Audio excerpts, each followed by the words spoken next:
Measuring grind sizes is a nightmare.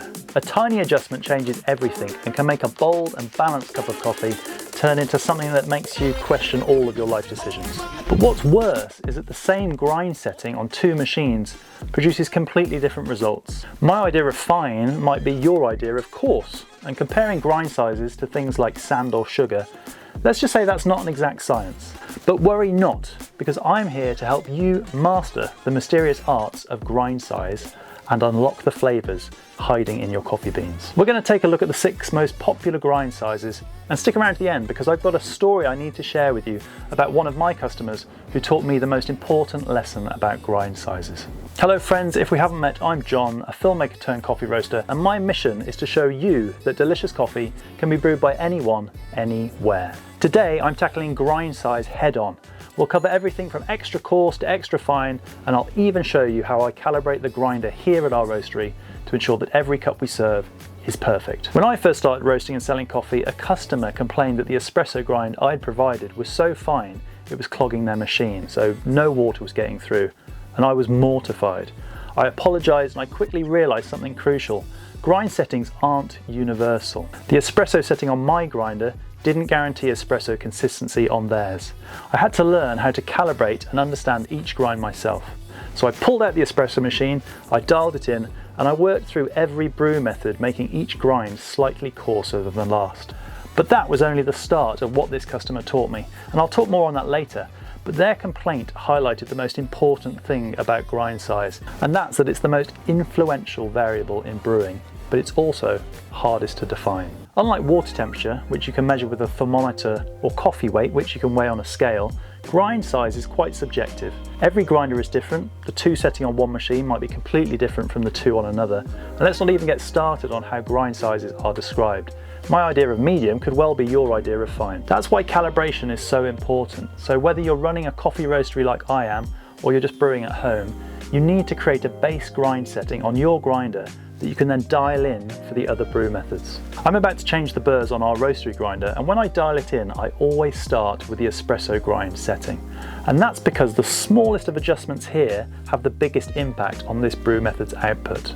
So I know that once I've got espresso dialed in, the others will fall nicely into place. So with the new burrs in place, I'm going to run a quick test. I'm going to use the same weight, 18 grams of coffee, each time, and the only variation I'm going to change is the grind setting. Now what I'm looking for is a great espresso shot, and that means it taking between 25 to 30 seconds to pour, and it's going to give me around 36 grams of coffee out, which is double the weight I'm putting in. If the espresso shot is taking too long, I'll make the grind size slightly coarser, and if it's happening too quickly, I'll go the opposite way and make it finer. So now we have the espresso grind dialed in, I can secure the guide on the top of our grinder, and we can break down the 6 basic grind sizes and brewing methods. To keep this universal, I'm using 2 common coins that you can easily compare at home, a penny from the UK and a 10 euro cent coin. So let's check out the grind settings and brew methods. Number 1, extra coarse. Now this is typically used for cold brew. This grind setting is extra coarse and the particles are large, so think rock salt. If you compare it to the coins, you'll see that the chunks are big and uneven, which is perfect for cold brew. The long steep time allows these larger particles to extract slowly, giving you a smooth, chocolatey flavour without bitterness. 2, coarse grind for French press. So for French press we go slightly finer but still coarse, like sea salt. The particles are smaller than extra coarse but still noticeable when you rub them between your fingers. Against the coins they look like grains of salt that have been scattered across the surface.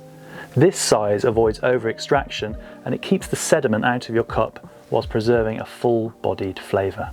Number 3, medium-coarse, which is for Chemex. Here's medium-coarse. It's a happy medium between coarse and medium grind. It's slightly smaller than sea salt, but it's chunkier than sugar. Now against the coins it looks like rough granules that you'd find in coarse sugar or perhaps kosher salt. This grind ensures a steady water flow and highlights the clean, crisp notes that Chemex is famous for. Number 4, this is the medium grind, usually for drip machines and pour over. So now we're into medium territory, think granulated sugar, fine enough to extract evenly, but not so fine that it clogs. Against the coins, these particles look like fine grains that are evenly spread across the surface. So this grind is your all-rounder. It's perfect for drip machines and pour overs like the V60. Number 5 is fine grind. So this is for espresso and Moka pot. For espresso and moka pots, we're looking for the fine particles that are closer to caster sugar or corn flour. When compared to the coins, the particles are noticeably smaller and they feel powdery to the touch. In fact, if you were to grab a chunk and squeeze it in your hands, the ground should hold together slightly before breaking apart. This grind is crucial for building pressure and extracting all the wonderful flavours of your coffee in a short amount of time. And number 6 is extra fine for something like Turkish coffee. So this is the finest grind you'll ever use. Think flour or baby powder. It's so fine that it clings together when pressed and doesn't really fall apart. Against the coins, it looks like a smooth, even layer of powder, which is perfect for Turkish coffee, where bold, intense flavours are the goal. Hopefully having these visual references with the coins takes some of the guesswork out of grind sizes, but remember, every grind is a little bit different, so use these guidelines and adjust based on your brewing method and your personal taste. And what about that customer of mine and their complaint? Well, thanks to them, I quickly learned that there are no shortcuts to great coffee. Each tweak of the grinder dial, every test brew, it all brings you closer to that perfect cup. And none of that time's wasted, so don't be afraid to experiment. Dialing in your grind size, it takes a bit of practice, but the payoff is totally worth it. If you found this video helpful, I hope you'll give it a thumbs up and subscribe to the channel, and why not share it with one of your coffee-loving friends? I also want to hear from you. What brew method do you use most often, and what's your biggest grind size challenge? Drop me a comment below, and let's figure this out together. I'm here to help you brew better coffee. Thanks for watching, and happy brewing.